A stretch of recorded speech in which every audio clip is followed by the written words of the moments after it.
السلام علیکم، پروگرام میں آپ کو خوش آمدید۔ میں ہوں مسعود رضا۔ عمران خان صاحب کی شخصیت سے، ان کی سیاست سے آپ اتفاق کریں یا اختلاف کریں، یہ ماننا پڑے گا کہ پی ڈی ایم کی سیاست کو انہوں نے چاروں خانے چت کر دیا ہے۔ پنجاب چھینا، پنجاب چھیننے کے بعد اسپیکر کی نشست پر اپنا بندہ لا کے بٹھایا، اور آج جو ڈپٹی اسپیکر کا الیکشن ہوا ہے اس میں تو حد ہی ہو گئی۔ واسق قیوم عباسی صاحب ان اپوزڈ پنجاب اسمبلی کے ڈپٹی اسپیکر نامزد ہوئے اور پھر منتخب ہو گئے۔ یعنی اپوزیشن کے پاس اتنا یارہ بھی نہیں تھا، اتنا حوصلہ بھی نہیں تھا کہ اپنا امیدوار وہاں پہ کھڑا کرتے۔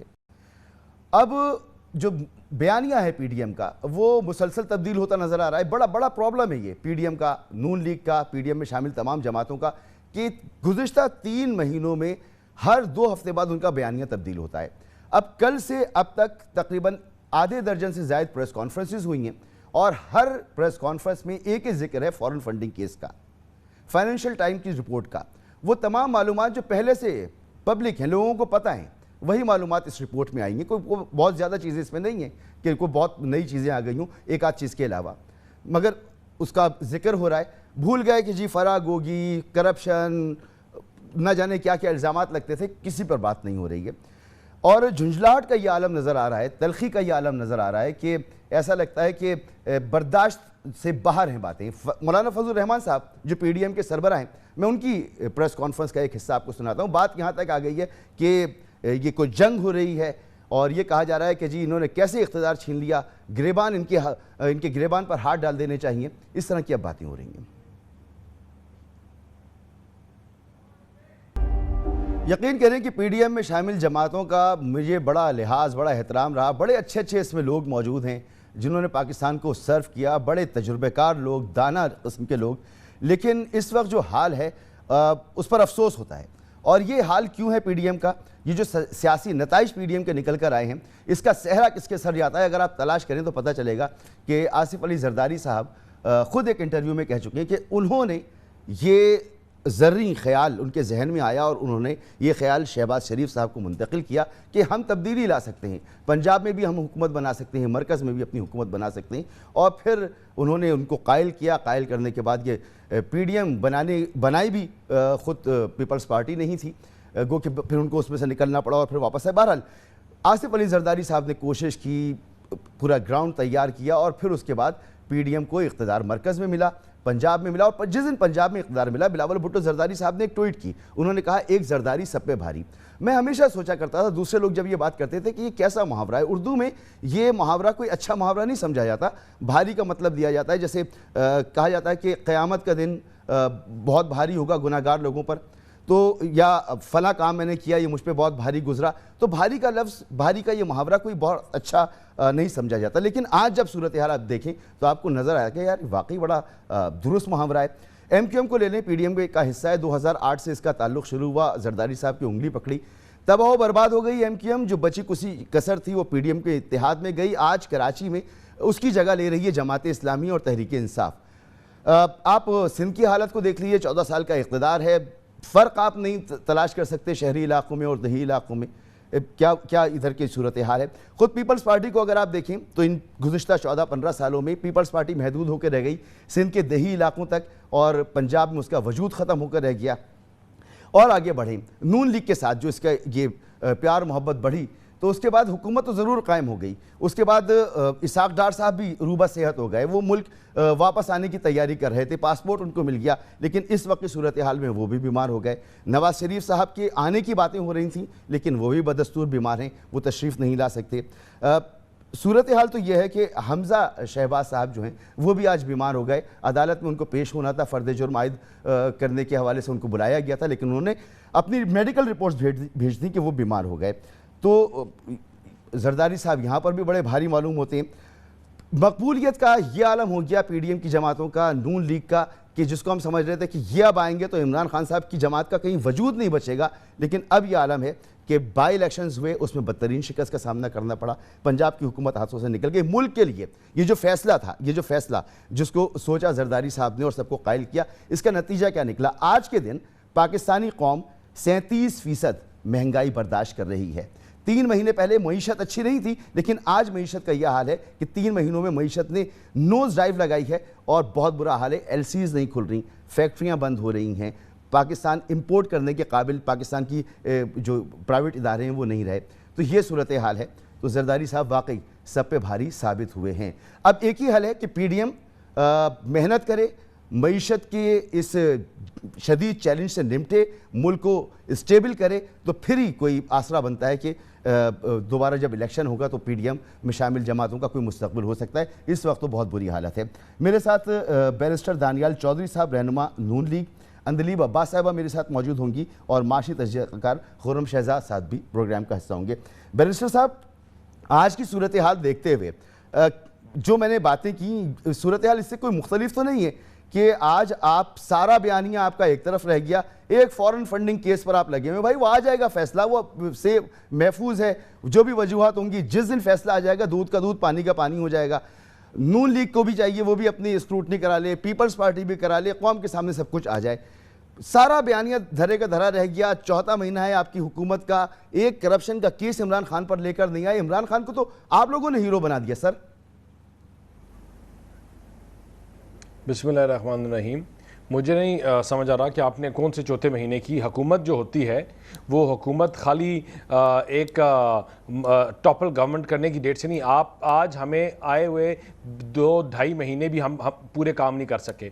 آئے بیچ میں رمضان، بیچ میں روزے، نمازیں، وہ عیدیں، ان کو نکال کے ان کی باتوں کو، ان جو پنجاب میں یہ گورنمنٹ نہیں بنانے دے رہے، ان تمام چیزوں کے باوجود ہم پاکستان کو بہتری کی طرف لے کے جا رہے ہیں.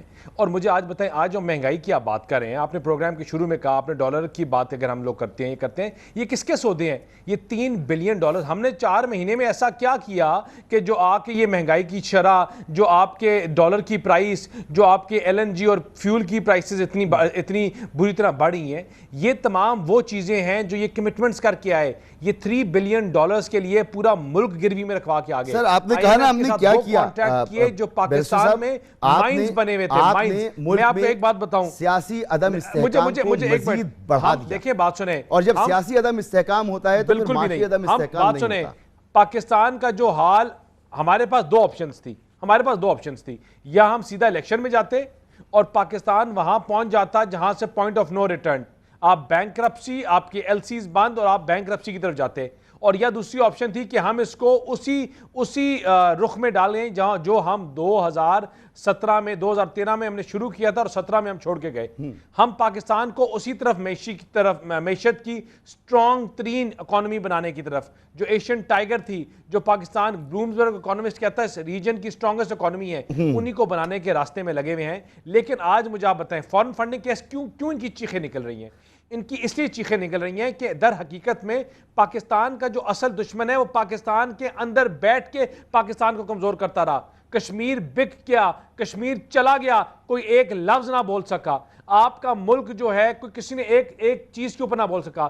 کشمیر کے علاوہ آپ یہ تمام باتیں آپ کہتے رہیے، لیکن عوام کے لیے اس وقت گھر چلانا، اس کا چولہا جلانا، بچوں کو پڑھانا، یہ سب سے بڑا مسئلہ ہے. پیٹرول کے پرائس انٹرنیشنل مارکیٹ میں ہیں، بالکل ہیں. یہ چولہا چلانا اور گھر چلانا کس کی وجہ سے؟ نہیں، ایک سیکنڈ، کس کی وجہ سے مشکل ہے؟ سر آپ کی وجہ سے جناب معاشی عدم استحکام یہ کس نے مشکل پیدا ہے کیا؟ اس حکومت نہیں، سیاسی عدم اس استحکام حکومت مزید جس کس نے نے بڑھایا؟ 4 سال میں نہیں اس حکومت کے لیے جو فارن فنڈنگ پہ چلتی رہی، دوسرے ملکوں سے اور اسرائیل سے پیسے لے کے چلاتی رہی، اور 4 سال میں پاکستان کو وہاں پہنچا دیا جو پاکستان کی ہسٹری میں نہیں تھا. آپ کی ٹیکس کلیکشن کا برا حال کیا، آپ کی گروتھ کا برا حال کیا، ٹریڈ ڈیفیسٹ بڑھایا. میرے عزیز، میرے بہت پیارے بھائی، آپ اپنا بیانیہ ہر دوسرے دن بدلتے رہیں، عوام سیریس نہیں لیں گے آپ کو. اب جو آپ بات کہہ رہے ہیں، میں نے جو گفتگو کی، میں اس کی تصدیق چاہتا ہوں. میں تصدیق کرتا ہوں خرم شہزاد صاحب سے. خرم شہزاد صاحب، پاکستان کی معیشت اچھی نہیں تھی. عمران خان کی حکومت آئی، اس وقت بھی IMF کے پروگرام میں جانا تھا. انہوں نے دیر سویر کی، پھر کہیں معاہدہ کیا، پھر پیچھے ہٹے، پھر معاہدہ کیا، پھر پیچھے ہٹے. بہرحال بہت مشکل حالات تھے. لیکن 3 مہینے میں جو معیشت کا حال ہوا ہے، کیا اس کی ایک بڑی وجہ یہ نہیں ہے کہ ملک میں سیاسی عدم استحکام زیادہ بڑھ گیا جس کی وجہ سے معیشت کے معاملات اور خراب ہوئے؟ جی السلام علیکم، تھینک یو جی، آپ نے مجھے موقع دیا. دیکھیں، 2 چیزیں ہیں. ایک تو یہ بات ٹھیک ہے کہ کوئی بھی اکانومی 2 مہینے 3 مہینے میں خراب یا ٹھیک نہیں ہوتی. ایک پورا پروسیس ہوتا ہے, ایک بیک لاگ ہوتا ہے, ایک پورا جو ہے اگر آج آپ ڈیسیشن لیں گے اس کا امپیکٹ جو ہے وہ 3 مہینے 6 مہینے سال میں بھی آتا ہے. کچھ ایسے ڈیسیشنز ہوتے ہیں جن کا فوری امپیکٹ آتا ہے, کچھ ایسے ڈیسیشنز ہوتے ہیں جس کا کچھ وقت کے بعد امپیکٹ آتا ہے. دیکھیں جو پچھلی گورنمنٹ کی کچھ بہتری یہ تھی کہ انہوں نے بہت کڑوی گولیاں پی اور بہت سارے ایسے ڈیسیشنز لیے جو کہ لینے چاہیے تھے, جس میں پرائسز بھی پاس آن کی, انرجی پرائسز بھی پاس آن کی, سبسڈیز بھی پاس آن. بٹ جب جو ہے وہ جانے لگے تو انہوں نے ایک جو ڈیسیشن جو ٹھیک نہیں کیا وہ یہ تھا کہ سبسڈی کو ریورس کر دیا, یعنی کہ سبسڈی بڑھا دی, جس کا کاز یہ تھا کہ آئی ایم ایف جو ہے وہ ٹریک سے ہٹ گیا. اس کے بعد جب یہ گورنمنٹ آئی تو ان کی بھی ایک غلطی تھی اور ایک جو ہے اچھا کام تھا. ایک غلطی یہ تھی کہ انہوں نے بہت ڈیلے کے بعد ڈیسیشن لیا, جس کی وجہ سے سچویشن جو ہے کافی خراب ہو گئی, کیونکہ انٹرنیشنل مارکیٹ میں کموڈٹی پرائسز کافی بڑھ چکی تھی. خوران صاحب میں جاننا ہی چاہ رہا ہوں کہ اگر ایک اسٹیبل گورنمنٹ ہو وہ یہ تھی تو وہ سیاسی مصلحتوں سے آزاد فیصلے کرے گی. آپ نے 2 فیصلے بتائے, دونوں سیاسی مصلحتوں کے تحت فیصلے کیے گئے. تو اگر ایک اسٹیبل گورنمنٹ ہوتی اور یہ ڈی اسٹیبلٹی نہ ہوتی سیاست میں تو بہتر پوزیشن میں ہوتے ہم آج. دیکھیں اگر آپ مجھے تھوڑا سا موقع دیں نا میں ایکسپلین کر دیتا ہوں کہ دیکھیں جس کی جو غلطی ہے ہمیں وہ بتانی ہے, جس کا جو صحیح کام ہے وہ بھی بتانا ہے, اسی سے ہی ہماری اصلاح ہوگی اور اب آگے بڑھے گی. تو میں یہ کہہ رہا ہوں کہ اس گورنمنٹ کا پھر یہ غلط فیصلہ تھا کہ انہوں نے ڈیلے کیا, 5 دن سے 6 دن کر دیے کام کرنا, حالانکہ ہمیں 4 دن کرنے چاہیے تھے, جس کی وجہ سے انرجی سیو ہوتی ہے اور ہمارا کرنٹ اکاؤنٹ ڈیفیسٹ کافی زیادہ بڑھ گیا جو وہ نہ بڑھتا اور ہماری امپورٹ جو ہے وہ کم ہوتی ہے اور ڈالر پہ اتنا پریشر نہ آتا. پھر اس کے بعد جب یہ چیز ہوئی تو پھر یہ فیصلے کیے گئے کہ جی پرائسز بڑھا دی جائیں.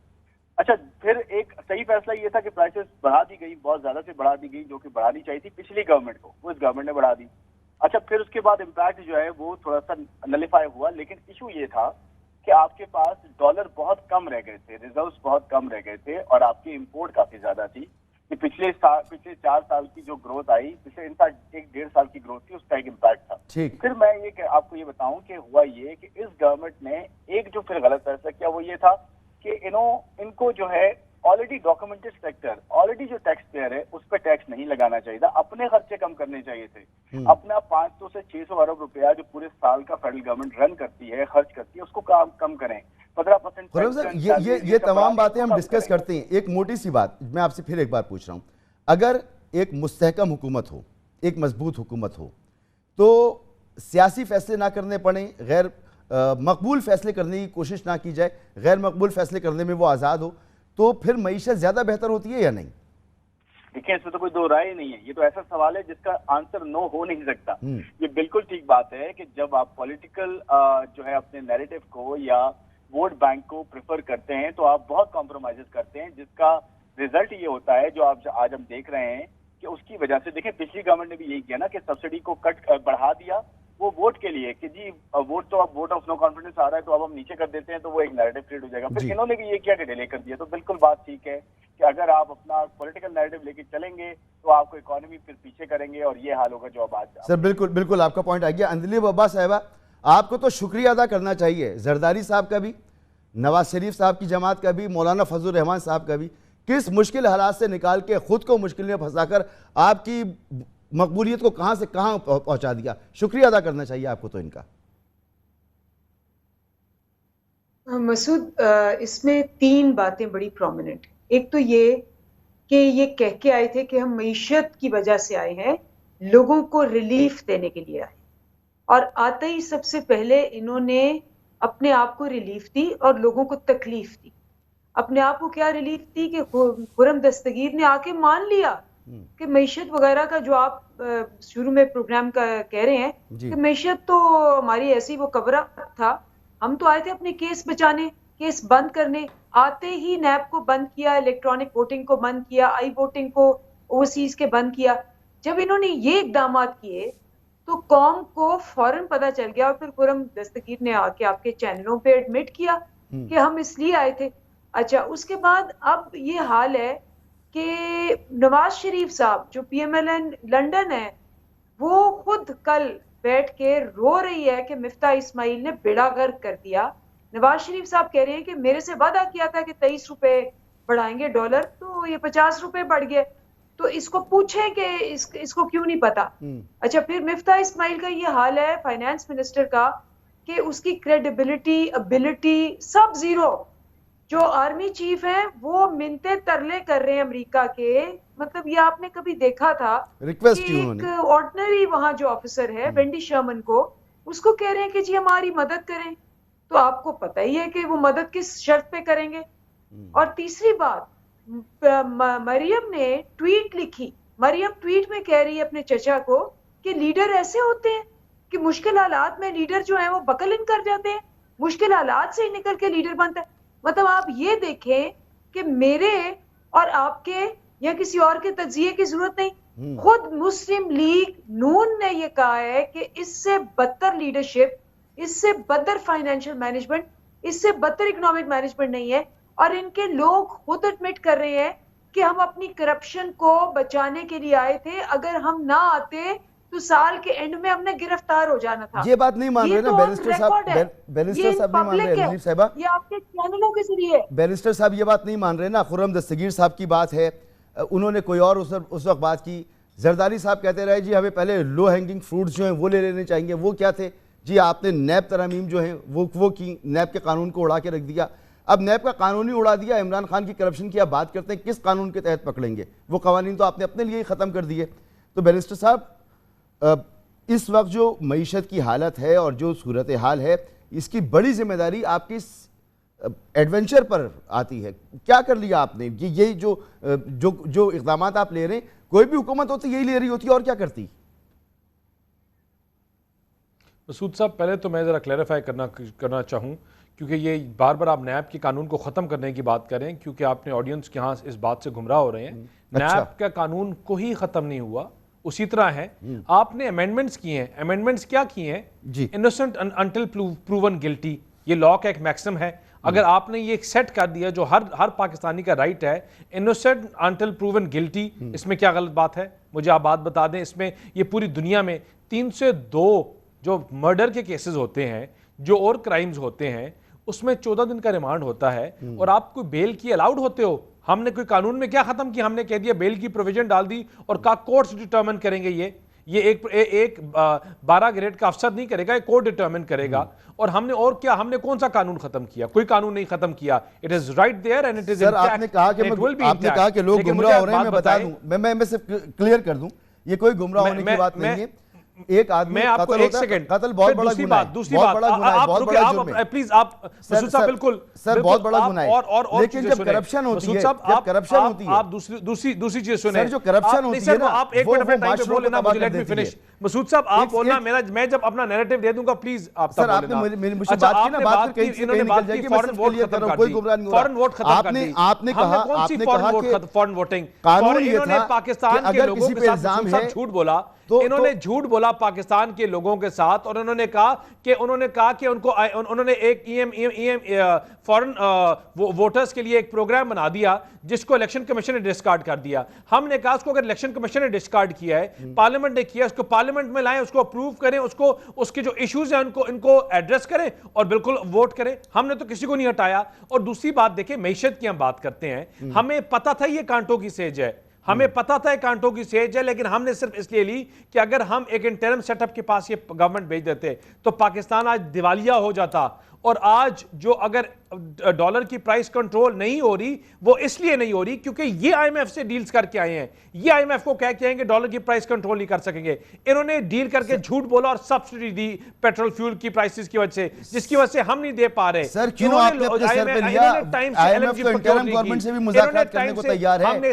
یہاں پر آپ کا وزیر خزانہ ہوتا ہے, وہاں سے اسحاق ڈار صاحب کہتے ہیں کہ اس کی پالیسیز غلط ہیں. اسحاق ڈار صاحب آنے کی تیاری کرتے ہیں, کہ ہمیں اپنی سیاست سے زیادہ عزیز اپنا ملک ہے. سر ہمیں کب آ رہے ہیں اسحاق ڈار صاحب؟ ہم نے اس لیے لیا کہ ہمیں اپنی سیاست سے زیادہ عزیز اپنا ملک ہے, اور ہم نے اس ملک کو بچانا ہے. اگر یہ ملک دیوالیے کی طرف چلا گیا تو کچھ بھی نہیں رہے گا. سر ایسے کیسے بچے گا ملک جب آپ کے اپنے وزیر خزانہ پر آپ کی پارٹی عدم اعتماد کرتی ہے؟ اسحاق ڈار صاحب وہاں سے بیٹھ کے کہتے ہیں یہ کون سی پالیسیز ہے, وہ مانتے ہی نہیں ان کو, بالکل بھی نہیں, اور وہ آنے کی بات کرتے ہیں. ایک سیکنڈ لیٹ می کلیریفائی. بالکل بھی نہیں. ہمارے وزیر خزانہ جو ہیں وہ تمام پی ڈی ایم کے وزیر خزانہ ہیں, تمام پارٹیز کا کلیکٹیو فیصلہ ہے، اور یہ جو فیصلہ ہے یہ ایک جماعت کا نہیں، تمام پارٹیز کا فیصلہ ہے، اور ہم انشاءاللہ اگلے ایک سال میں اس معیشت کو بہتر کریں گے، ڈالر کو کرٹیل کریں گے، ہم مہنگائی کی شرح کو کم کریں گے، ہم جھوٹے وعدے نہیں کریں گے، ہم کٹے اور بھینسیں بیچ کے اور پرائم منسٹر ہاؤس کی گاڑیاں بیچ کے جو ہم نے وعدے کیے، لوگوں نے جھوٹے وعدے کیے تھے کہ ہم گورنمنٹ ہاؤس کو پرائم منسٹر ہاؤس میں یونیورسٹی بنائیں گے، گورنر ہاؤسز میں پارکس بنائیں گے، ہم یہ جھوٹے وعدے نہیں کریں گے، ہم غریبوں کو گھر دیں گے، روزگار دیں گے، اور ایک سال میں آپ دیکھیں گے کہ پاکستان جس کو انہوں نے دیوالیے کی طرف لے گیا، یہی پاکستان میں لارج سکیل مینوفیکچرنگ بھی بہتر ہوگی، سمال سکیل مینوفیکچرنگ بھی بہتر ہوگی، مگر بیرسٹر صاحب اس وقت لارج اسکیل مینوفیکچرنگ جو ہے نا وہ شدید دباؤ کا شکار ہے، ایل سیز نہیں کھل پا رہی ہیں اس وقت، ڈالر کی وہ حالت ہے، ایل سیز نہیں کھل رہی ہیں، فیکٹریاں بند ہو رہی ہیں۔ آپ ذرا کراچی آئے، میں آپ کو بتاؤں کہ سائڈ ایریا میں کاٹی میں کیا کچھ ہو رہا ہے،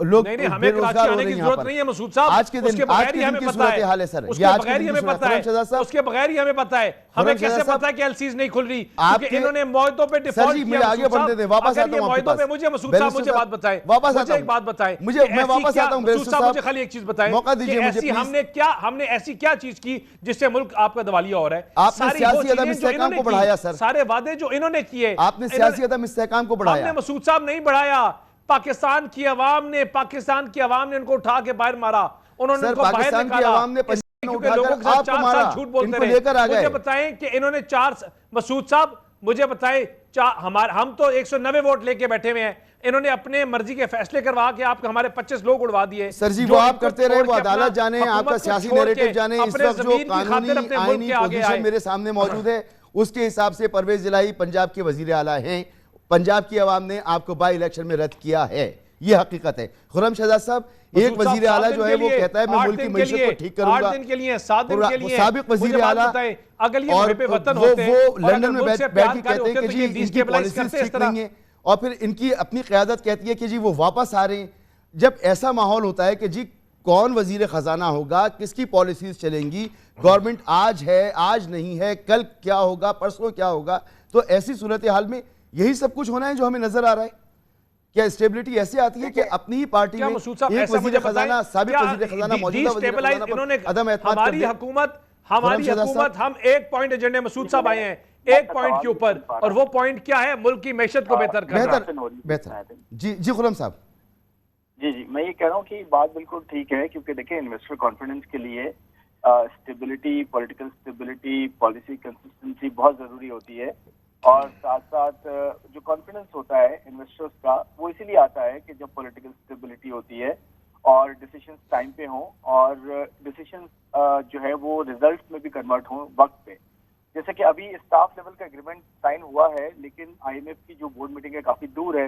میرے خیال میں ہماری جو یہ والی گورنمنٹ ہے ان کو پرائیورٹی پہ تو کر بھی رہے ہوں گے، آف کورس یہ اب پتہ نہیں ہے، لیکن یہ ہونا یہ چاہیے کہ ریچ آؤٹ کریں، جیسے آرمی چیف بھی ریچ آؤٹ کیے ہیں یو ایس کو، کہ آئی ایم ایف کو جو ہے وہ بیسکلی جلدی اگر بورڈ میٹنگ کر لیں، کیونکہ آج ہمیں ڈالرز کی ضرورت ہے، اور آج اگر ڈالرز نہیں ہوں گے ہمارے پاس تو یہ جو پی کے آر اور ڈالر کی پیرٹی ہے یہ مزید جو ہے گراوٹ کا شکار ہو سکتی ہے، اور آج اگر ہمیں 1.2 بلین ڈالرز لیٹ سے ایک آدھ ویک یا 2 ویکس میں بھی مل جاتے ہیں تو وہ بڑا جو ہے وہ اسٹیبلٹی پرووائڈ کرے گا اور انویسٹر کانفیڈنس جو ہے وہ بحال کرے گا۔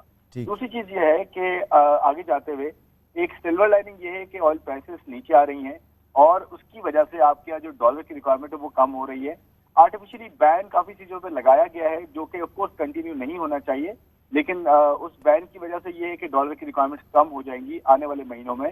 تو یہ 2 سلور لائننگز ہیں جس کی وجہ سے آپ کے یہاں اسٹیبلٹی تو آ سکتی ہے اور ٹریک پہ آپ آ سکتے ہیں، بس اسٹل میں یہ کہوں گا کہ ہمیں خرچے کم کرنے ہیں، ویسٹیجز کم کرنی ہیں، اور اپنے جو گورنمنٹ کے اپنے جو بڑے بڑے کاروانز ہوتے ہیں، منسٹریز ہوتی ہیں، ان سب کے الاؤنسز ہوتے ہیں، سب کو ہمیں کرٹیل کرنا پڑے گا، خرچوں کو کم کرنا پڑے گا، ووٹ بینک ہرٹ ہوگا اس سے، خرچوں کو کم کرنا پڑے گا، تب جا کے ہماری اکانومی جو ہے وہ پھر بورو کم کرے گی اور ٹریک پہ آئے گی۔ ادروائز ہمارے پاس بہت چیلنجز ہیں اور سچویشن کافی پریکیریس ہے، تو اس لیے یہ ہمیں سوچنا پڑے گا، مل کے سوچنا پڑے گا۔ میں کہتا ہوں کہ آپ سب ہم مل کے سوچیں پلیز، کہ ہم سارے اس وقت پولیٹیکل پوائنٹ اسکورنگ نہ کریں، ہم دیکھیں کہ اس وقت ہمارے حالات کافی خراب ہیں. اگر ہم نے تھوڑا سا بھی مس ایڈونچر کیا نا یہاں پہ تو سری لنکا بننے میں دیر نہیں لگے گی. اللہ کا شکر ہے کہ ہم ابھی وہ نہیں ہیں, ہم کافی دور ہیں اس سے. اللہ نہ کرے سر, اللہ نہ کرے.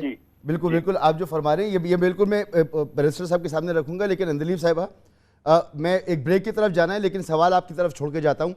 پہلے ہی پاکستان اتنے مسائل میں گھرا ہوا ہے, ہر آئینی ادارہ جو ہے وہ مورد الزام ٹھہرایا جا رہا ہے. الیکشن کمیشن پر آپ صدارتی ریفرنس کی بھی آپ بات کر رہے ہیں, آپ تو فوری الیکشن میں جانے کی بات کرتے ہیں, جو آپ کے پاس اس وقت عوامی قوت ہے. کوئی بھی الیکشن کمیشن ہو, آپ اس وقت بڑی اچھی پوزیشن میں ہیں, پنجاب میں آپ نے دیکھ لیا ہے, تو آپ کیوں ان معاملات کو اتنا سیریس لے رہے ہیں کہ 2 صوبوں میں اس کے لیے قرارداد لائیں گے, ان کے خلاف ان کو ہٹائیں گے, صدارتی ریفرنس لائیں گے, تو آپ بھی فوراً نہیں چاہتے کہ آپ الیکشن کروائیں؟ تو یہ تاثر مجھے آ رہا ہے. تو یہی سوال میں آپ سے رکھتا ہوں ایک مختصر سے بریک کے بعد. Welcome back. آئینی اداروں کے سربراہوں پر تنقید بلا جواز نہیں ہونی چاہیے, اس کے بہت ثبوت ہونے چاہیے, صرف سیاسی تقریروں میں ان پر تنقید نہیں کرنی چاہیے. عمران خان صاحب چیف الیکشن کمشنر کو تسلیم نہیں کر رہے, ان کو نہیں مان رہے, انہیں باعث قرار دے رہے ہیں, اور پہلے وہ بڑے پسندیدہ تھا, یہ جو الیکشن کمیشن ہے بڑا پسندیدہ تھا عمران خان صاحب کا, لیکن اب نہیں ہے. بیرسٹر صاحب, بریک سے پہلے خرم شہزاد صاحب نے جو گفتگو کی اس میں کہا کہ اگر آپ کو معیشت ہی کی اتنی فکر ہے تو سب سے پہلے تو آپ کو اپنے خرچے کم کرنے چاہیے. اب صورتحال یہ ہے کہ وفاق میں آپ کی کابینہ جو ہے جناب ایک جہازی سائز کابینہ ہے, 40 سے زائد اس میں لوگ موجود. پنجاب کی کابینہ جب حمزہ صاحب نے بنائی تو کوئی 45 لوگ اس میں انہوں نے شامل کر لیے. اتنی بڑی آپ کابینہ بنا رہے ہیں, آئیں آپ معیشت ٹھیک کرنے کے لیے. آپ پرائیویٹ لوگوں پر ٹیکس بڑھا رہے ہیں, سرکاری لوگوں کی تنخواہ بڑھا رہے ہیں, پینشنز بڑھا رہے ہیں, ملک مشکل حالات میں. آپ کہہ رہے ہیں کہ چائے کا 1 کپ پیو, 2 کپ نہ پیو, لیکن تنخواہیں بڑھانے میں آپ کا یہ معاملہ ہے. تو آپ اپنے خرچے تو کم کر نہیں رہے, کیسے معیشت کو ٹھیک کریں گے؟ اچھا, پہلے مسعود صاحب میں اس کا آپ کا جواب 2 چیزوں میں دیتا ہوں. ایک, جہاں تک بات آپ نے کی کابینہ کی جہاں ہم نے بات کی کوئی extra T A D as, کوئی ایکسٹرا پرکس, کوئی ایکسٹرا تنخواہ نہیں لی جائے گی, یہ سب سے پہلے ری اناؤنس کیا, اور کوئی ایکسٹرا ایکسپینڈیچر اس چیز کے اوپر نہیں. جہاں آپ نے بات کی کہ سرکاری ملازمین کی تنخواہ, دیکھیں آپ نے جب ایفیشنسی بڑھانی ہے, آپ نے کرپشن کم کرنی ہے, اور آپ نے چاہتے ہیں کہ بہتر پرفارم کر سکیں, تو آپ کو بہتر تنخواہیں دینی پڑیں گی ان لوگوں کو جو ملک کی معیشت چلاتے ہیں, جو ملک کے ادارے چلاتے ہیں, اور جو ملک میں پرفارمنس اور کیپیسٹی کے اوپر بات کرتے ہیں. تو آپ نے ان کی تنخواہوں میں بہتری کی. اور جہاں تک دیکھیں بات پاکستان کی بہتری کہاں سے ہونی ہے مسعود صاحب, پاکستان کی بہتری ہونی ہے کہ آپ نے manufacturing large scale small scale کو بہتر کرنا ہے. آپ نے 12-1 بجے اٹھ کے میٹنگیں نہیں کرنی جب دن پورا گزر جائے. آپ نے دنیا کے ساتھ چلنا ہے, اور آپ نے پاکستان کو پروگریسو پاکستان بنانا ہے. آپ نے ڈیولپمنٹ کی بات کرنی ہے, آپ نے اس ملک کو اپنے آپ کو دنیا کے سامنے ایک گروئنگ اکانومی اور ایک اسٹیگننٹ کرنسی والا ملک شو کرنا ہے. مگر بیرسٹر صاحب, میں نے جو سوال کیا تھا اس کا جو آپ نے جواب دیا ہے نا, اور یہ وہ اس پہ میں ایڈ کرتا چلوں. آپ نے ایکسٹرا کی بات کی, آپ کو آپ مسعود جو پرکس اور جو تنخواہیں ہیں وہ پہلے کوئی کم نہیں ہیں. ویسے ہی لاجز استعمال ہوں گے, ویسے ہی گاڑیاں استعمال ہوں گی, ویسے ہی اسٹاف ملے گا, ان اسٹاف کی تنخواہیں ہوں گی. اور جہاں تک آپ بات کر رہے ہیں ایفیشنسی بڑھانے کے لیے, تو بھائی ایفیشنسی پرائیویٹ سیکٹر کی بھی آپ کو بڑھانی پڑے گی. آپ مزید وینیو تلاش کرنے کے بجائے ٹیکس کے, آپ انہی لوگوں پر ٹیکس لگاتے رہیں جو پہلے سے ٹیکس دے رہے ہیں, اسی پر آپ نے دوبارہ ٹیکس لگایا ہے. ایسے کیسے ایفیشنسی بڑھائیں گے سر آپ؟ صاحب میں جو بات کر رہا تھا کہ کوئی extra T A D as نہیں ایڈ کیے گئے, کوئی ایکسٹرا پرکس اور پریویلیجز نہیں ایڈ کیے گئے, اور یہ بار بار ریپیٹڈلی بتایا گیا کہ کوئی ایکسٹرا تنخواہ چیزیں نہیں کی جائیں گی. سر میں بھی مان رہا ہوں ایکسٹرا کچھ نہیں ہے, جو نارمل ہے وہ کون سا کام ہے. روز ہیلی کاپٹر کے اوپر مسعود صاحب 1 منٹ مجھے پورا کرنے دیں, پھر آپ پلیز بول لینا کہ ہم روز ہیلی کاپٹر کے اوپر سفر نہیں کر رہے. ہم نے یہاں دیکھیں بات سنیں, انہوں نے جب پاکستان میں پرائم منسٹر ہاؤس کی گاڑیاں اور کٹے اور بھینسیں بیچی گئی تو کیا وعدہ کیا گیا تھا کہ پرائم منسٹر ہاؤس کا بجٹ کم کیا جائے گا. مجھے بتائیں کہ جو ہمارے ٹائم کا بجٹ تھا اس سے 22% بجٹ زیادہ ہو گیا. کیا کام کیا, پریزیڈنسی کا کیا بجٹ کام کیا, کون سے امپلائیز کو ہٹایا گیا. مسعود صاحب, پاکستان تب بہتر ہوگا جب آپ کاروباری لوگوں کو, پاکستان کے لوگوں کو, عوام کو آپ ان کو انسینٹیوز دیں گے, بہتر پرفارم کرنے کی سپیس دیں گے. ہم نے پہلے بھی دکھایا, دیکھیں ہم وہ جماعت ہیں جنہوں نے بار بار شو کیا, ہم وہ جماعت ہیں جنہوں نے پاکستان سنس 1947 جو انڈر ڈیولپڈ نیشن تھا مسعود صاحب اس کو ڈیولپنگ نیشن کا سٹیٹس ملا. ہم وہ جماعت ہیں جس نے پاکستان کی ہسٹری میں ہائیسٹ ٹیکس کلیکشن کی. ہم وہ جماعت آپ نے دو بڑی امپورٹنٹ باتیں کی بیرسٹر صاحب، میں واپس آتا ہوں آپ کے پاس. جس نے ہم نے خرم صاحب کے پاس جاؤں گا تو میں ان سے پوچھوں گا، خرم صاحب سے میں پوچھوں گا کہ ایک سیکنڈ خرم صاحب اس چیز کی گواہ ہیں کہ مجھے بتائیں کہ جب ہم نے بڑی امپورٹنٹ آپ نے بات کی ہے. مسعود صاحب ایک سیکنڈ، ہم نے 21,000 میگا واٹ اس بجلی کے اس میں ڈالے. مجھے بتائیں ٹائم چیلنج پروکیور کر چکے ہوتے ہیں. سر جی میں پرانی بات نہیں کر رہا نا، پرانی باتیں بہت ٹائم کنزیومنگ ہوں گی. بہتر یہ کہ ہم آج پاکستان بہتر گروتھ وقت موجود میں رہیں، حال میں موجود رہیں نا، اس وقت کی بات کر رہے ہیں. بیرسٹر صاحب بالکل آپ نے بڑی اہم بات کی ہے، وہ میں پوچھوں گا کہ کاروباری حضرات کو اسی وقت کی بات کر رہا ہوں. مجھے بات بتائیں، مجھے مسعود صاحب مجھے خالی بات بتا دو 300 اکانومسٹ کدھر ہیں ان کے؟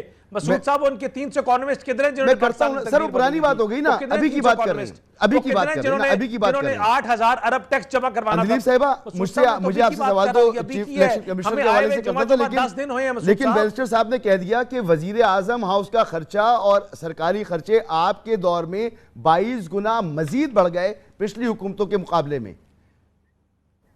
پہلے تو آپ اس کا جواب دیں. 22%. 22%. سب سے پہلی بات یہ ہے کہ آپ کو سمجھ آ گئی ہوگی کہ یہ کیوں ڈوب گئے ہیں. یہ پوری جو ابھی آپ نے تقریر سنی جس کو آپ بھی جھجلا کے ڈینائی کر رہے تھے، 22 کروڑ عوام ان کو پنجاب میں پھینٹا لگا کے، باوجود اس کے کہ انہوں نے ہر حربہ تیار کیا دھاندلی کا، اس کے باوجود جو تخت لاہور پاش ہوا ہے، یہ ان کو پتہ ہی نہیں ہے کہ عوام ان سے، میرے سے، آپ سے آگے نکل گئی ہے. آپ ابھی پروگرام ختم نہیں کر رہے ہوں گے کہ عوام چٹھا کھول کے سارے میڈیا پہ پلاسٹ کر چکی ہوگی کہ یہ دیکھو یہ کیا جھوٹ بول رہا ہے، کیا کر رہا ہے. مطلب جس کے وزیر اعظم نے آتے ہوئے سن لیں وزیر اعظم ہاؤس کے بجٹ کے حوالے سے اعداد و شمار دیے تھے، اس لیے میں نے سوال کیا ہے آپ سے. جی خرچہ بڑھا یا کم ہوا؟ آپ دیکھیں کہ یہ آئے وزیر اعظم، آپ کے چینل نے، ٹریبیون نے اخبار میں بتایا کہ وزیر اعظم کا جو آفس ہے اس کے باتھ روم کے لیے 2.2 ملین روپیز دیے گئے. یہ بجٹ کے ڈاکیومنٹ سے اٹھا کے آپ نے دیا. ان کے سوئمنگ پول کے لیے 7 کروڑ روپیہ دیا گیا. آپ یہ دیکھیں کہ ایک مجرمہ کنوکٹڈ سپریم کورٹ کی، جس کے پاس جو کاؤنسلر کا الیکشن نہیں لڑی ہوئی، وہ اٹھ کے پروٹوکول لے رہی ہے کروڑوں روپے کا. کس بیسس پہ؟ Who is she? She is not a member of the parliament. اس کا نہ کوئی عہدہ ہے نہ کچھ. وہ آتی ہیں وزیر اعظم ہاؤس میں دندناتی ہوئی، وہاں بیٹھ کے پریس کانفرنس کرتی ہیں، لاکھوں روپیہ وہاں خرچتی ہیں منٹوں میں. تو مجھے بتائیں یہ وہی حرکتیں نہیں ہیں کہ میں، میرا باپ، میرا آگے سے بیٹا، میرا بھائی، یہ جو انہوں نے بادشاہت اور فاشسٹ حکومت رکھی ہوئی ہے، ان کا کلا کھل گیا ہے. ان کو جو 22 کروڑ عوام نے، یہ عوام میں نہیں جا سکتے. آپ دیکھیں کہ ان کے ساتھ کیا ہوتا ہے. احسن اقبال نے یہاں زبردستی معافی منگوائی، امریکہ گیا، اپنا کی میٹنگ میں بیٹھے ہوئے ہیں. ایک پاکستانی ڈاکٹر نے گلے سے پکڑا اور پوچھا کہ تم ہوتے کون ہو. وہاں کیوں نہیں جا کے انہوں نے کوئی گلگپاڑا مچایا کہ یہ غلط کہہ رہے ہیں، یہ سیدھے رہے وہاں، کیونکہ وہاں رانا ثناء اللہ نہیں ہے جس نے پکڑ کے عورتوں کو، بچوں کو، خواتین کو گھروں میں جا کے تشدد کیا، بربریت کی اور بدماشی کی. یہ وہ پاکستان میں جو یہ گنڈا گردی کرنے آئے ہیں. اس وقت میرا آپ سے آگے مسئلہ چلا گیا ہے. یہ جو سوئمنگ پول پہ اور جو باتھ روموں پہ اپنے پیسہ خرچ کے لوگوں کے منہ سے نوالے نکال کے یہاں بیٹھے ہوئے ہیں، ذرا باہر نکل کے دیکھیں. ان کو کوئی، جس کو کہتے ہیں لبرٹی میں انہوں نے اکٹھا کرنے کی کوشش کی، دیکھ لیا ان کو. انہوں نے 4 بندے نہیں آئے. زرداری صاحب کی برتھ ڈے اس دن ہوئی، 4 بندے نہیں آئے، اور ہمارے بغیر کہے پوری قوم جمع ہو جاتی ہے، ایک دفعہ نہیں، ہزاروں دفعہ. خرم شاہ صاحب مجھے یہ بتائیے گا کہ جو بیرسٹر صاحب بات کر رہے ہیں کہ کاروباری کمیونٹی کو فائدہ پہنچائے بغیر، ان کو انسینٹیو دیے بغیر تو کاروبار کو اچھا نہیں کیا جا سکتا، معیشت کو اچھا نہیں کیا جا سکتا. تو کیا دیکھ رہے ہیں آپ اس وقت حکومت کی پالیسیز؟ میں تو یہ دیکھ رہا ہوں کہ کائبور کہاں سے کہاں پہنچ چکا ہے، انٹرسٹ ریٹ جو ہے وہ ڈبل ڈیجٹ میں اور اپنی انتہا کو پہنچا ہوا ہے. تو ایسی صورتحال میں ایز آف ڈوئنگ بزنس کہیں نظر آ رہا ہے؟ یہاں تو ایل سی نہیں کھل پا رہی ہے. بالکل جی، دیکھیں بات یہ ہے کہ یہ بات بالکل ٹھیک ہے کہ آپ جب تک بزنسز کو اور اکانومی کی جو بیک بون ہوتی ہے، ایس ایم ایز ہو گئے، لارج بزنسز ہو گئے، یہ بڑی امپلائمنٹ کریٹ کرتے ہیں اور کنٹین کرتے ہیں اور جو ہے گروتھ دیتے ہیں اکانومی کو. ان کو آف کورس جب تک آپ ود ان ریجنز آپ ان کو اگر جو ہے انسینٹیوائز نہیں کریں گے تو نیچرلی وہ کنٹینیو کمپیٹیٹیولی نہیں کر سکتے. دنیا کے ساتھ کمپیٹ کرنا ہے آپ کو تو آف کورس آپ کو وہ سب چیزیں کرنی ہوگی یہاں پہ جو کہ ان کو ایک لیول پلینگ فیلڈ دیں تاکہ یہاں انویسٹمنٹ ہو اور لوکل انویسٹر بھی جو ہے وہ اچھی گروتھ دے، اچھی امپلائمنٹ کریٹ کرے اور کنٹری کو جو ہے آگے لے کے چلے اور پھر باہر سے بھی انویسٹمنٹ آئے. تو دیکھیں اس وقت پرابلم کیا ہے؟ پرابلم یہ ہے کہ ہم ایگزسٹنگ بزنسز کو اگر ٹیکس کرتے رہیں گے تو کیپٹل فلائٹ ہونے کا خطرہ ہوتا ہے اور پھر ساتھ ساتھ پرابلم یہ ہوتی ہے کہ ڈاکومنٹیشن کم ہو جاتی ہے. اس کے برعکس یہ کرنا چاہیے کہ آپ بزنسز کو ٹیکسز کم کریں اور اپنے خرچوں کو کم کر دیں. ساتھ میں جب خرچے کم ہوں گے تو ٹیکسز لگانے نہیں پڑیں گے اور مزید بوروئنگ نہیں کرنی پڑے گی. اس کے ساتھ ساتھ انرجی کنزرویشن کی طرف جائیں. 5 دن کی جگہ 4 دن کر لیں کام. گاڑیاں جو ہے الیکٹرک وہیکلز کو پروموٹ کریں. پھر اس کے بعد آپ مارکیٹس کو بند کریں 6 بجے. یہ تو میں دیکھیں ایسی باتیں کر رہا ہوں کہ جو کوئی راکٹ سائنس نہیں ہے. اگر ہم آج کرنا شروع کریں تو ہماری اکانومی بہت حد تک. اچھا تو یہ اپنے خرچے کیسے کم کر سکتی ہے حکومت؟ کچھ سجیشن دینا تاکہ میں بیرسٹر صاحب کی خدمت میں رکھوں. دیکھیں میں ایگزامپل دیتا ہوں. صرف اس حکومت کا مسئلہ نہیں ہے یا پچھلی حکومت کا مسئلہ نہیں ہے. یہ 15 سال کا ایشو ہے پچھلے کہ ہم فیڈرل گورنمنٹ جو رن ہوتی ہے 500 سے 600 ارب روپیہ بجٹ کیا جاتا ہے اور اس سے زیادہ خرچ ہو جاتا ہے. تو یہ 500 سے 600 ارب روپیہ صرف فیڈرل گورنمنٹ اپنے آپ کو رن کرنے پہ لگا رہی ہے جو تقریباً 7 سے 8% اور کسی زمانے میں تو 10 پچھلے زمانے میں تو 10% بنتا تھا پورے ہمارے ٹیکس کلیکشن کا. تو کیوں نہ ہم گورنمنٹ کو کم کریں. دیکھیں کتنی ایسی منسٹریز ہیں. ایجوکیشن منسٹری ہم نے جو ہے مثال کے طور پہ ایک مثال دے رہا ہوں. ایجوکیشن منسٹری ہم نے بنائی ہوئی ہے. حالانکہ ایجوکیشن تو اس وقت جو ہے پروونشل ایمبٹ میں آتا ہے, ہیلتھ پروونشل ایمبٹ میں آتا ہے. کتنی ساری ایسی منسٹریز جو اوور لیپ ہوتی ہیں, ان کے پھر خرچے, ان کی پروویژننگ, ان کے پھر جو ہے الاؤنسز, بہت سارے خرچے ہیں جن کو کم کیا جا سکتا ہے. آپ مجھے بتائیں اگر میں 500 سے 600 ارب روپیہ آدھا کر دوں اور اپنی گورنمنٹ کے جو ہے وہ خرچے کم کر دوں اور سارا ورچوئل میٹنگ کروں, سب کچھ جو ہے وہ کاروان لے کے نہ چلوں, یہ کوئی بھی گورنمنٹ ہو وہ کرے. میں تو یہ نہیں کہہ رہا یہ گورنمنٹ. اچھا سر, اگر اس وقت آپ ہوتے گورنمنٹ میں تو کیا آپ یہ جرت کرتے کہ اس وقت آپ سرکاری ملازمین کی تنخواہیں اور پنشنیں بڑھاتے؟ بالکل, میں بلکہ الٹا کرتا. دیکھیں دنیا بھر میں پرفارمنس ڈریون انسینٹیو ہوتا ہے. اگر میرا کوئی گورنمنٹ کا بندہ صحیح پرفارمنس ڈیلیور نہیں کر رہا, جو سروس ڈیلیوری ٹھیک نہیں کر رہا ہے, چاہے پی ٹی آئی کی گورنمنٹ ہو یا پی ایم ایل این کی ہو, پی ڈی ایم کی ہو, کسی کی بھی ہو, اگر گورنمنٹ امپلائی پروڈکٹیو نہیں ہے, وہ پرفارمنس نہیں دے رہا, اس کی سینیورٹی بیس جو ہے میں سیلری بڑھاتا ہوں بجائے اس کے کہ مجھے پرفارمنس بیس بڑھانی چاہیے. یہ سب قصوروار ہیں. پچھلے 15 سال سے بلکہ 30 سالوں سے سویلین گورنمنٹ ہو یا اسٹیبلشمنٹ گورنمنٹ ہو, سب نے یہ کیا ہے کہ ہم نے جو ہے وہ ان کو انسینٹیوائز کیا بغیر پرفارمنس کے. جب آپ پرفارمنس ڈریون انسینٹیو رکھتے ہیں نا, تو آپ کا امپلائی جیسے پرائیویٹ سیکٹر میں ہوتا ہے, وہ جان مارتا ہے, وہ پروڈکٹیوٹی دیتا ہے, وہ اپنی سروس کو ڈیلیور کرتا ہے. تو اگر میں اپنی گورنمنٹ اپنی گورننس ٹھیک نہیں کروں گا, میں کیسے ایک عام آدمی سے کہہ سکتا ہوں مجھے ٹیکس دو اور اس ٹیکس کا میں صحیح استعمال نہیں کرتا. تو پرابلم یہ ہے کہ جو ٹیکس آتا ہے اس کا استعمال ٹھیک کرنا, پرائیورٹی ایریاز پہ لگانا, ہیلتھ, ایجوکیشن, سیکورٹی, فوڈ کی کوالٹی, آپ کی جو ہے وہ ٹرانسپورٹیشن دینا آپ کو بیسک, یہ سارے آپ کے جو ہے وہ کانسٹیٹیوشنل جو ہے رائٹ سے جو ایک عام آدمی کو ملنے چاہیے. دوسری بات یہ کہ میں اپنے جو خرچے ہیں, میرا ڈیفیسٹ کہاں سے کہاں پہنچ چکا ہے, اور وہ خرچوں کو میں پورا کرنے کے لیے چاہے میں 15% جو ہے تنخواہیں بڑھا دیتا ہوں, وہ پی ٹی آئی نے بھی بڑھائی ہیں, وہ پی ایم ایل این نے بھی بڑھائی ہیں, وہ پی پی پی نے بھی بڑھائی ہیں, میں ریسٹور کر دیتا ہوں سارے اپنے ان امپلائیز کو خالی پولیٹیکل بیسس پہ, اور وہ میرا جو ہے وہ خرچہ بڑھاتے رہتے ہیں اور نان پروڈکٹیو بھی ہوتے ہیں. دوسرا ایس او ایز دیکھیں آپ, جو اسٹیٹ اون اینٹیز ہیں, کتنے عرصے سے آپ مجھے بتائیں لاسز کر رہی ہیں, 1 ٹریلین روپیز کا لاس کرتی ہیں سال کا. کیا ہم ان کو آج بند نہیں کر سکتے, کٹ ڈاؤن نہیں کر سکتے؟ بالکل خرم صاحب, یہ بات میں بیرسٹر صاحب کے سامنے رکھتا ہوں. یہ پرائیویٹائزیشن اور ڈسکوز والی بات, تو ڈسکوز کا تو یہ حال ہو چکا ہے کہ کوئی اس کو لینے کو تیار نہیں ہے. اس کی پرائیویٹائزیشن تو بہت دور کی بات, ابھی تو اس سے پہلے ریہیب کرنا پڑے گا, پھر کہیں جا کر آپ پرائیویٹائزیشن پہ جائیں گے. ڈسکوز کے معاملے پر اسٹیل مل تحریک انصاف نہیں کر سکی, ان کا تو دعویٰ تھا کہ اس کو ٹھیک کریں گے, پر پھر آئے کہ جس کو ہم اس کی نشکاری کریں گے وہ بھی نہیں کر پائے. پی آئی اے کا یہی حال ہے. بالکل آپ درست کہہ رہے ہیں, مگر بیرسٹر صاحب آپ نے گفتگو سن لی, کوئی جرت نہیں کر سکتا ان حالات میں کہ وہ سرکاری ملازمین کی تنخواہیں بڑھاتا, کوئی جرت نہیں کر سکتا کہ وہ اتنی بڑی کیبنٹ رکھتا. کہاں آپ نے خرچے کم کیے ہیں؟ مسعود صاحب پہلے تو میں یہ اتنے زور سے بول رہی تھی میری بہن, I have a lot of respect for her, لیکن مجھے بتائیں کہ اگر ان کو اتنی یہ باتیں کر رہے ہیں, لوگوں نے یہ کر دیا وہ کر دیا, تو 8 سال فارن فنڈنگ کے کیس سے کیوں بھاگتے رہے؟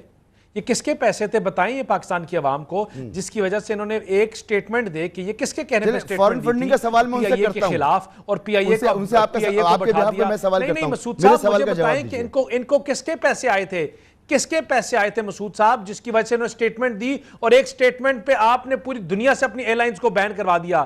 یہ کس کی فنڈنگ تھی؟ یہ کس کی فنڈنگ تھی کہ آپ کشمیر کا سٹیٹس چینج ہو گیا, کشمیر کا تباہ انہوں نے کر دیا, آپ کی ایک آواز نہیں نکلی سوائے سرینا چوک میں ایک بورڈ لگنے کے. بڑی معذرت کے ساتھ آپ جو نیریٹو بنا رہے ہیں بڑا خطرناک نیریٹو ہے. اپنی لارج سکیل اور اسمال سکیل مینوفیکچرنگ روک دیا, آپ نے اپنی گروتھ کو روک دیا.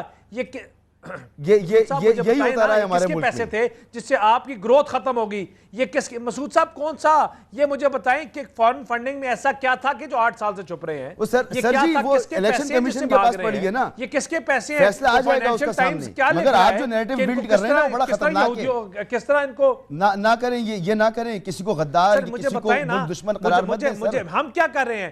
یہ جھوٹے فتوے یہ کس کے پیسے تھے کہ اسلام کے نام پہ فتوے دیے گئے؟ یہ کس کے پیسے تھے کہ چلیں میں ان سے پوچھ لیتا ہوں سر, مگر آپ میرے سوال کا تو جواب دے دیں نا پلیز. مسجدوں میں گولیاں ماری, بتائیں نا آپ نے پاکستان کو ڈیوائیڈ کر دیا, آپ نے پورے ملک میں نفرت کا بیج بو دیا جو اور ملک کوئی باہر کا ملک مسعود صاحب نہیں کر سکا, اور یہ باتیں ابھی بھی کر رہے ہیں. کیا مجھے بتائیں ان کے پاس کیا پالیسی تھی, اور ایسا کیا کیا پی ڈی ایم کی جماعت نے جس سے کوئی معیشت تباہ ہوئی؟ سر بتا تو رہے ہیں, سر کہہ تو رہے ہیں ان حالات میں آپ کو آتے ہی عمران خان صاحب نے غلط فیصلہ کیا تھا, پیٹرول پر سبسیڈی دی اس کو فوراً واپس دینا تھا. آپ سیاسی مصلحت کا شکار ہو گئے, آپ نے نہیں کیا. آپ نے ورک فرام ہوم آپ کو کرنا چاہیے, آپ کو دن کم کرنے چاہیے, مارکیٹیں آپ کو جلدی بند کرنی چاہیے. آپ نہیں کر سکے یہ سارے فیصلے, آپ سیاسی مصلحتوں کا شکار ہو گئے. سر آپ نے بڑی کابینہ رکھی کیونکہ آپ کی مصلحتیں تھیں. مارکیٹیں بند کرنا تو ٹھیک ہے مسعود صاحب, مارکیٹیں بند کرنا تو ٹھیک ہے. ہم وہ جماعت ہیں مسعود صاحب, ہم وہ جماعت ہیں جنہوں نے 11 مہینے میں پورے صوبے کی شکل بدل دی. ہم ٹائم سے کام کرنے والی جماعت ہیں. اگر تو ہمیں کوئی کہے گا کہ آ کے سارا دن سوئے رہو, 4 بجے میٹنگ شروع کرو, 9 بجے ختم کر دو, تو ہم نہیں ایسا کر سکیں گے. ہم اس ملک کو پروگریسو نیشن بنائیں گے, ہم اپنی گروتھ, ہم اپنی انکم بھی بڑھائیں گے اور اپنے خرچے بھی کم کریں گے. ہم گروتھ لے کے آئیں گے, ہم ڈیولپنگ نیشن انڈر ڈیولپڈ سے فٹ ڈیولپنگ نیشن کا سٹیٹس لیں گے. اور ہم تب یہ لیں مسعود صاحب مجھے بتا دیں, مسعود صاحب مجھے مسعود صاحب چلیں, مسعود صاحب آپ سے مجھے ایک سوال ہے.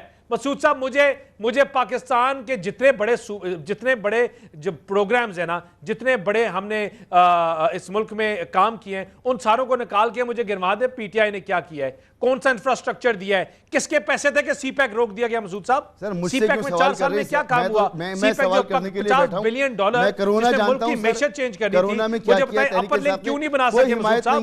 مسعود صاحب کیوں کرونا میں کیا کیا؟ امریکہ کے پیسوں سے ان کو ہمیں ویکسینز ملی. مجھے بتائیں آج ایک بھی کوئی کمپنی ہے جو ہماری اپنی ویکسینز بنا رہی ہے؟ بتائیں آپ مجھے. دنیا میں کتنے ملک بنا رہے ہیں سر, کیا بات کر رہے ہیں آپ؟ ہر ملک تھوڑی ویکسین بنا رہا ہے. مسعود صاحب مجھے آپ کا ہمسایہ ممالک بنا رہا ہے, آپ کے دونوں ہمسائے بنا رہے ہیں, تینوں ایران بھی بنا رہا ہے. آپ اپنی بات کریں, مجھے بتائیں مسعود صاحب انہوں نے کتنے میگا واٹ بجلی. بہرحال مجھے ایک بریک لینا ہے, بریک کے بعد بار فارن فنڈنگ کی بات ہو رہی ہے, تو یہ الیکشن کمیشن کے خلاف اور چیف الیکشن کمیشن کے خلاف جو اسٹینس ہے پی ٹی آئی کا, کیا یہ اس لیے ہے کہ فیصلہ آنے والا ہے؟ ایک بریک کے بعد اندلی صاحبہ کے سامنے یہ بات رکھتی ہیں.